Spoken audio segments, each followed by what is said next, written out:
तो हेलो दोस्तों, welcome back to my YouTube channel. आज मैं आपको सामाजिक विज्ञान का बहुत ही महत्वपूर्ण एमसीक्यू बताने वाला हूं, जो कि आपके बोर्ड एग्जाम में 100% पूछा जाएगा। 100% बता दे रहा हूं। आपके बोर्ड एग्जाम में कम से कम बता रहा हूं, मैं 20 क्वेश्चन बताऊंगा। 20 में से आपका 3 से 4 क्वेश्चन बोर्ड एग्जाम में फंस जाएगा, क्योंकि ऐसा क्वेश्चन ले जाऊँ जो कि बोर्ड एग्जाम में हमेशा पूछता है, हमेशा रिकॉर्ड तोड़ चुका है क्वेश्चन। तो आइए हम लोग देखते हैं अपने क्वेश्चन को। सबसे पहले क्वेश्चन नंबर फर्स्ट कहता है, गैरीबॉल्डी संबंधित है। गैरीबॉल्डी किससे संबंधित है?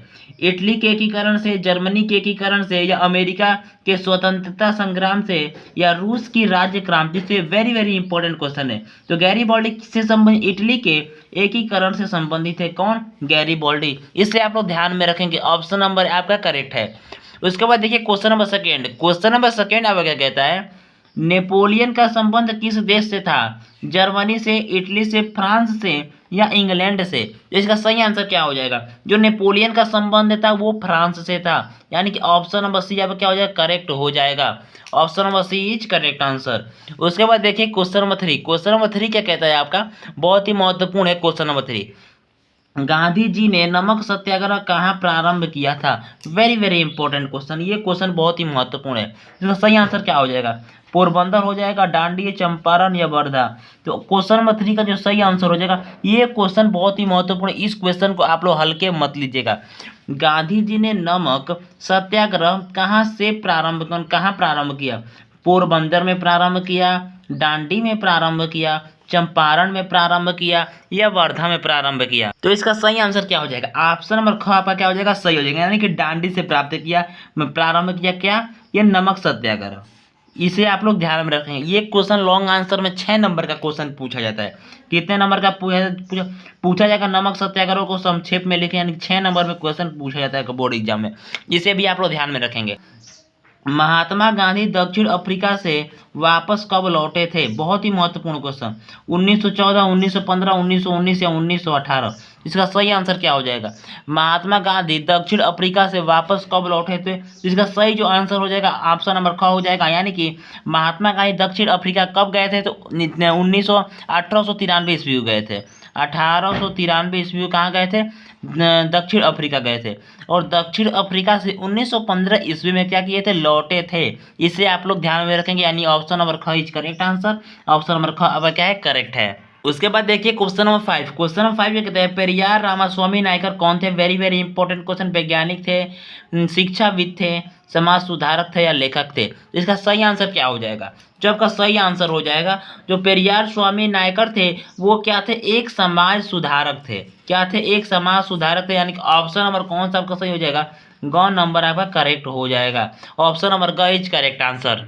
उसके बाद देखिए क्वेश्चन नंबर 6। क्वेश्चन नंबर 6 से क्या कहता है आपका? महामंदी का प्रारंभ कब हुआ? 1919, 1924, 1934, या 1929? तो इसका सही आंसर क्या हो जाएगा? जो महामंदी का प्रारंभ है वो 1929 ईस्वी में हुआ था, यानी कि ऑप्शन नंबर क्या सही हो जाएगा? ग नंबर सही हो जाएगा। उसके बाद क्वेश्चन नंबर 7 क्या कहता है? लौह अयस्क किस प्रकार का संसाधन है? जैव संसाधन, नवीकरणीय योग्य संसाधन, प्रवाह संसाधन, या अनवीकरणीय योग्य? इसका सही जो आंसर हो जाएगा, यानी क्वेश्चन नंबर 7 का बहुत ही महत्वपूर्ण क्वेश्चन। लौह अयस्क किस प्रकार का संसाधन है? तो कौन सा? अनवीकरणीय संसाधन है। ठीक। उसके बाद देखिए क्वेश्चन नंबर 8। क्वेश्चन नंबर 8 क्या कहता है आपका? निम्नलिखित में से किस राज्य में काली मिट्टी पाई जाती है? Very very important question. Jharkhand में, गुजरात में, राजस्थान में, और बिहार में? आप लोग कमेंट बॉक्स में बताएंगे कि राजस्थान में कौन सी मिट्टी पाई जाती है। वेरी वेरी इंपॉर्टेंट है। आप लोग कमेंट बॉक्स में अवश्य बताइएगा कि राजस्थान में कौन सी मिट्टी पाई जाती है। इसका सही आंसर क्या हो जाएगा? तो काली मिट्टी कहाँ पाई जाती है? तो गुजरात में काली मिट्टी पाई जाती है, यानी ऑप्शन नंबर ख इज करेक्ट आंसर। उसके बाद देखिए क्वेश्चन नंबर 9। क्वेश्चन नंबर 9 क्या कहता है आपका? बहुत ही महत्वपूर्ण है क्वेश्चन नंबर 9। भारत में वन्य जीवन रक्षण अधिनियम निम्न में से किस वर्ष लागू किया गया था? 1992 ईस्वी में, 1982 ईस्वी में, 1972, या 1962 ईस्वी में? इसका सही आंसर क्या हो जाएगा? जो क्वेश्चन नंबर 9 का आपको कौन सा ऑप्शन सही हो जाएगा? ग नंबर सही हो जाएगा, यानी कि 1972 ईस्वी में वन्य जीवन रक्षण अधिनियम लागू किया गया था। इसे आप लोग ध्यान में रखेंगे, बहुत ही महत्वपूर्ण क्वेश्चन है। उसके बाद देखिए क्वेश्चन नंबर 10। क्वेश्चन नंबर 10 क्या कहता है आपका? ये हीराकुंड बांध किस नदी पर बनाया गया है? हीराकुंड बांध किस नदी पर बनाया गया है? तापी नदी पर, कोसी नदी पर, महानदी पर या गोदावरी नदी पर। तो इसका सही आंसर क्या होगा? क्वेश्चन नंबर 10 का आपका ग नंबर सही हो जाएगा, यानी कि महानदी पर बनाया गया है। ग नंबर इज करेक्ट आंसर। अगर ऑप्शन नंबर कौन सा हो जाएगा? ग नंबर सही हो जाएगा। उसके बाद देखिए क्वेश्चन नंबर 11। क्वेश्चन नंबर 11 का कहता है सलाल बांध किस नदी पर स्थित है? वेरी वेरी इंपॉर्टेंट क्वेश्चन, बहुत ही महत्वपूर्ण है। क्वेश्चन नंबर कौन सा? 11, यानी कि सलाल बांध किस नदी पर स्थित है? महानदी पर, चिनाब पर, कृष्णा पर या सतलुज पर? तो सही जो आंसर हो जाएगा चिनाब पर स्थित है, यानी कि ऑप्शन नंबर कौन सा सही हो जाएगा? ऑप्शन नंबर आपका ख सही हो जाएगा। उसके बाद देखिए क्वेश्चन नंबर 12। क्वेश्चन नंबर 12 क्या कहता है आपका? भूदान आंदोलन किसके द्वारा आरंभ किया गया? Very very important question, very very important question. तो भूदान आंदोलन किसके द्वारा आरंभ किया गया? महात्मा गांधी द्वारा, इंदिरा गांधी द्वारा, जवाहरलाल नेहरू द्वारा या आचार्य विनोबा भावे के द्वारा? तो इसका सही आंसर क्या हो जाएगा? क्वेश्चन नंबर 12 का जो सही आंसर हो जाएगा ऑप्शन नंबर घ सही हो जाएगा। यानी कि जो भूदान आंदोलन था आचार्य विनोबा भावे के द्वारा क्या किया गया था? आरंभ किया गया था। उसके बाद देखिए क्वेश्चन नंबर 13। क्वेश्चन नंबर 13 बहुत ही महत्वपूर्ण क्वेश्चन है। इनमें से कौन सी रबी की फसल है? धान, दालें, कपास या मोटे अनाज? तो इसका सही आंसर क्या हो जाएगा? क्वेश्चन नंबर आपका 13 का ग नंबर सही हो जाएगा, यानी कि मोटे अनाज। आप लोगों को ध्यान में रखना है कि रबी की फसल कौन सी होती है? तो मोटे अनाज जो होते हैं वो रबी की फसल होती है। ऑप्शन नंबर ग इज करेक्ट आंसर। उसके बाद देखिए क्वेश्चन नंबर 14। क्वेश्चन नंबर 14 क्या कहता है? विश्व में, यहाँ पे छूट गया था तो बीच में मैं लिखा हूँ, सबसे अधिक अभ्रक उत्पादन देश है चीन, भारत, जापान या अमेरिका? जो क्वेश्चन नंबर 14 का सही आंसर क्या हो जाएगा? विश्व में सबसे अधिक अभ्रक उत्पादन जो देश है वो क्या है? जापान है। तो आपका घ नंबर क्या हो जाएगा? ऑप्शन करेक्ट हो जाएगा, घ नंबर इज करेक्ट आंसर। उसके बाद देखिए क्वेश्चन नंबर 15। क्वेश्चन नंबर 15 क्या कहता है?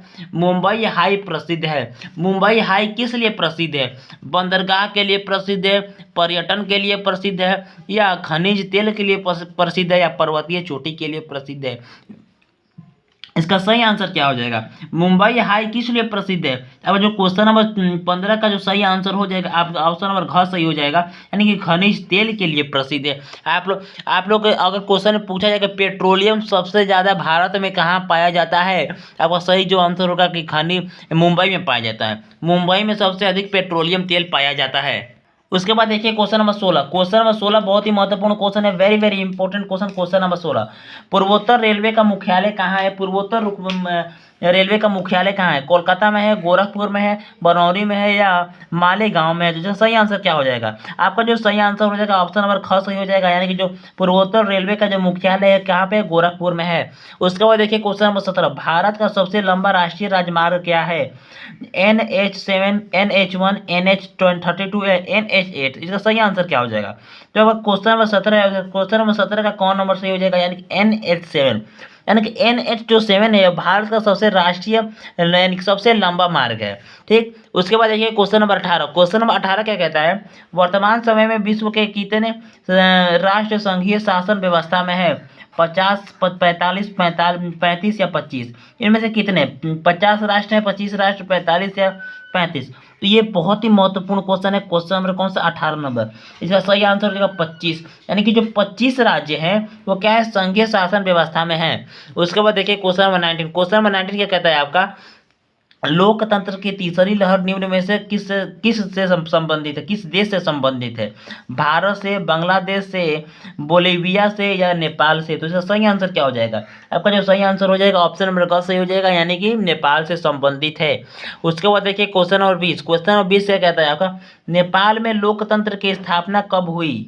2005 में, 2006 में, 2015 में या 2008 में? दोस्तों ये क्वेश्चन बहुत ही महत्वपूर्ण है, इस पर ट्रिपल स्टार दे दीजिए क्वेश्चन को। इसका आंसर आप लोग कमेंट बॉक्स में बताएंगे कि इसका आंसर क्या होगा। नेपाल में लोकतंत्र की स्थापना कब हुई थी? आप लोग कमेंट बॉक्स में बताइए, मैं उसका रिप्लाई अवश्य दूंगा। 1 घंटे के अंदर मैं रिप्लाई दे दूंगा उसका, अगर आपने उत्तर बताया तो। दोस्तों अगर आपको वीडियो पसंद आई हो तो वीडियो को लाइक कर दीजिएगा, चैनल को सब्सक्राइब कर दीजिएगा। अगर आप इस चैनल के माध्यम से 2024 बोर्ड एग्जाम की तैयारी कर रहे हैं, आप बोर्ड एग्जाम में बहुत ही अच्छा नंबर प्राप्त कर सकते हैं। जो इस चैनल पर बताया जाएगा केवल आप उतना पढ़ लीजिए, आप बोर्ड एग्जाम में बहुत ही अच्छा नंबर प्राप्त कर सकते हैं। Thank you.